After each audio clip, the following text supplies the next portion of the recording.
सभी लोगों का आपके अपने इस YouTube channel A1 Sharma classes के अंदर। फ्रेंड्स, आज के वीडियो में हम कुछ जनरल साइंस के फैक्ट के बारे में बात करेंगे जो मानव जीवन में अति उपयोगी होते हैं। और इन फैक्ट्स पर विभिन्न प्रकार के कंपटीशनों में कई बार प्रश्न पूछे जाते हैं, चाहे वो मानव जीवन हो, चाहे मानव शरीर हो, चाहे मानव जीवन में उपयोगी विभिन्न प्रकार के तत्व हों। तो इन सभी फैक्ट्स पर हम बात करेंगे ताकि आप आने वाले कंपटीशन में जब भी बैठते हो तो 100% सत्यता के साथ आप उसको सही कर सको और सही करने के साथ साथ अपने लक्ष्य को हासिल कर सको। क्योंकि ये फैक्ट्स ऐसे फैक्ट्स हैं जीवन के अंदर जहाँ पर हमें कुछ याद होते हुए भी हम कन्फ्यूज़न की स्थिति में रहते हैं, और उस कन्फ्यूज़न को दूर करना ही इस वीडियो का मुख्य उद्देश्य है, ताकि आप उनसे समस्त जानकारी प्राप्त कर विभिन्न प्रकार के जब कंपटीशन में बैठते हो तो वहाँ आने वाले सभी प्रश्नों को आप आसानी से सॉल्व कर सको। इसी के साथ हम आज के इस जनरल साइंस फैक्ट के अंदर सबसे पहला जो टॉपिक लेते हैं वो पहला टॉपिक है कि विभिन्न प्रकार के जो पदार्थ होते हैं उसमें किस प्रकार का अम्ल पाया जाता है। इसके ऊपर आधारित कई बार प्रश्न भी विभिन्न प्रकार के कंपटीशंस में पूछे जाते हैं। तो इसमें सबसे पहले हम लेते हैं चाय। चाय हमारे जीवन में बहुत ही महत्वपूर्ण है और सभी लोग इससे अच्छी तरह से वाकिफ़ है, क्योंकि ये जीवन का एक उपयोगी पदार्थ है और पेय पदार्थ के अंदर आता है। लेकिन हमें यह पता नहीं है कि चाय के अंदर कौन सा अम्ल पाया जाता है। तो यहाँ मैं विभिन्न प्रकार के पदार्थों तथा उनके अंदर उपस्थित अम्लों पर संक्षिप्त में यहाँ पर आपसे डिस्कस करूँगा। तो सबसे पहले हम देखते हैं इसमें चाय। चाय के अंदर टैनिन अम्ल पाया जाता है। दूध या दही के अंदर लैक्टिक अम्ल उपस्थित होता है।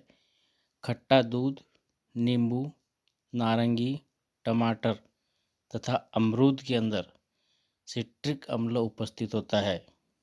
प्याज में एलिसिन अम्ल उपस्थित होता है। विभिन्न प्रकार के फलों के अंदर एसिटिक अम्ल उपस्थित होता है। पालक तथा फोटोग्राफी के अंदर ऑक्जेलिक अम्ल उपस्थित होता है। बैटरी में सल्फ्यूरिक अम्ल, लहसुन के अंदर एलिसिन अम्ल उपस्थित होता है। बहुत ही महत्वपूर्ण इम्पोर्टेंट क्वेश्चन है, कई बार एग्जाम में पूछा जाता है। मक्खन के अंदर ब्यूटेरिक अम्ल उपस्थित होता है। मधुमक्खी का डंक, लाल चींटी या बिच्छू के अंदर फार्मिक अम्ल उपस्थित होता है। समुद्री शैवाल के अंदर एल्जिनिक अम्ल उपस्थित होता है। शराब या सिरके के अंदर एसिटिक अम्ल, सेव में मैलिक अम्ल, सोडा वाटर में कार्बनिक अम्ल, घास के अंदर बेंजोइक अम्ल, गेहूं के अंदर ग्लूटेमिक अम्ल, गन्ने के अंदर एकोनिटिक अम्ल, मूत्र में यूरिक अम्ल, अंगूर इमली के अंदर टार्ट्रिक अम्ल। ये भी बहुत इंपॉर्टेंट क्वेश्चन है, यहाँ कई बार पूछा जाता है एग्जाम के अंदर कि इमली में कौन सा अम्ल पाया जाता है। तो आपको यहाँ ध्यान रखना है, अंगूर और इमली के अंदर टार्ट्रिक अम्ल पाया जाता है। आंसू के अंदर सियालिक अम्ल पाया जाता है तथा पाचक रस के अंदर एमिनो अम्ल पाया जाता है। फ्रेंड्स, यदि आप लोगों ने मेरी वीडियो को देखते हुए यहाँ तक का सफर तय किया है तो इससे मैं ये उम्मीद करता हूँ कि या तो आपको ये वीडियो बहुत ज़्यादा पसंद आई है और आपको इससे बहुत कुछ सीखने को मिला है और आप अपनी पढ़ाई के प्रति बहुत अधिक जागरूक है। तो इस के आधार पर मैं आशा करता हूं कि शायद आप अंत समय तक मेरी इस वीडियो को यूं ही देखते रहेंगे और आगे बढ़ते रहेंगे। में हम आगे बढ़ते हुए दूसरा पॉइंट लेते हैं, श्वसन। हम सभी जानते हैं कि मनुष्य श्वसन में ऑक्सीजन ग्रहण करता है और उस ऑक्सीजन ग्रहण करने के बाद ऑक्सीजन ग्लूकोज के अणु का ऑक्सीकरण करता है और उस ऑक्सीकरण से हमें एनर्जी प्राप्त होती है। तो यहाँ सबसे पहले महत्वपूर्ण प्रश्न आता है कि एक ग्लूकोज के अणु का ऑक्सीकरण से कितने कैलोरी ऊर्जा प्राप्त होती है। तो वहाँ आपका आंसर होगा 686 किलो कैलोरी ऊर्जा आपको एक ग्लूकोज के अणु के ऑक्सीकरण से प्राप्त होती है। उसके बाद में कई बार दूसरा प्रश्न ये पूछा जाता है कि हमें थकान महसूस क्यों होती है। तो हमें थकान महसूस इसलिए होती है क्योंकि मांसपेशियों में जब हम अधिक एक्सरसाइज कर लेते हैं तो मांसपेशियों में ऑक्सीजन की अनुपस्थिति हो जाती है और उस अनुपस्थिति की वजह से ग्लूकोज का पूर्ण ऑक्सीकरण नहीं हो पाता और हमें एनर्जी नहीं मिल पाती है, क्योंकि वहाँ पर ग्लूकोज जो है वो लैक्टिक एसिड में बदल जाता है और इस प्रकार की जो क्रियाएं होती है वो ऐच्छिक पेशियों में होती है। लैक्टिक एसिड बनने के कारण हमें थकावट या थकान महसूस होती है। यीस्ट और बैक्टीरिया की कोशिकाओं में अवायवीय श्वसन के दौरान इथाइल अल्कोहल का निर्माण होता है। कोशिकीय श्वसन पर अगर हम बात करते हैं तो कोशिकीय श्वसन जैसा कि सभी जानते हैं 2 चरणों में पूर्ण होता है, अनोक्षी श्वसन और ऑक्षी श्वसन। अनोक्षी श्वसन की जो क्रिया होती है वो कोशिका द्रव में संपन्न होती है। ये बहुत ही महत्वपूर्ण और इम्पोर्टेंट क्वेश्चन है, कई बार एग्जाम में पूछा जाता है। और ऑक्षी श्वसन की जो क्रिया होती है वो माइटोकॉन्ड्रिया में संपन्न होती है। इसके साथ साथ आपको ध्यान रखना है कि मनुष्य 1 मिनट में जो मनुष्य की श्वसन दर होती है वो 14 से 16 बार होती है। इसी क्रम में हम आगे बढ़ते हुए मानव हृदय पर विचार करते हैं। तो मानव हृदय का वजन लगभग 300 ग्राम होता है। ये वही फैक्ट है जो कई बार विभिन्न प्रकार के कंपटीशंस जैसे रीट वगैरह में पूछे जाते हैं। तो वही फैक्ट मैं आपको यहाँ बतला रहा हूँ ताकि आपको वो फैक्ट याद रहे और आपको ध्यान रहे। हृदय के धड़कन पेस मेकर द्वारा नियंत्रित होती है। ये दूसरा पॉइंट है। तीसरा पॉइंट है, हृदय में धड़कन नापने वाले यंत्र को स्टेथोस्कोप कहा जाता है। चौथा पॉइंट है, हेपेटिक आर्टरीज द्वारा रक्त यकृत में पहुंचता है। हृदय एक पंपिंग ऑर्गन्स है जो हमारे शरीर का व्यस्तम अंग है। स्तनधारियों में, पक्षी में, मगरमच्छ एवं घड़ियाल में हृदय 4 कोष्ठीय होता है। यानी हृदय जो हार्ट चैम्बर होता है वो 4 कोष्ठ में होता है। लेकिन मछली में हृदय या हार्ट चैम्बर 2 होते हैं। मेंढक, उभयचर और सरीसृप जैसे छिपकली, सांप आदि में हार्ट चैम्बर 3 होते हैं। कॉकरोच में हार्ट चैम्बर 13 होते हैं तथा केंचुए में हार्ट चैम्बर 8 होते हैं। इसी श्रृंखला में हम आगे बढ़ते हुए नेक्स्ट पॉइंट लेते हैं, मूत्र। मूत्र क्या होता है इसके ऊपर हम संक्षिप्त में यहाँ जानकारी प्राप्त करेंगे।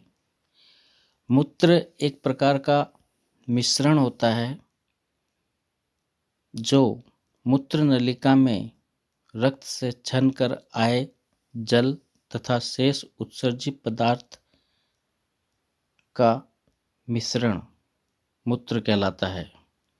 इस मिश्रण में सामान्यतः 95% जल होता है, 2% यूरिया तथा शेष के अंदर लवण, एमिनो अम्ल, क्रिएटिन कण आदि मौजूद होते हैं।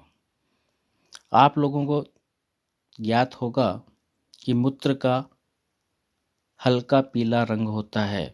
यहाँ ये कई बार एग्जाम में पूछा जाता है कि मूत्र का हल्का पीला रंग होने का क्या कारण है। तो आप लोगों को ध्यान रखना है कि मूत्र में एक यूरोक्रोम नामक वर्णक पाया जाता है, जिससे मूत्र का रंग हल्का पीला होता है।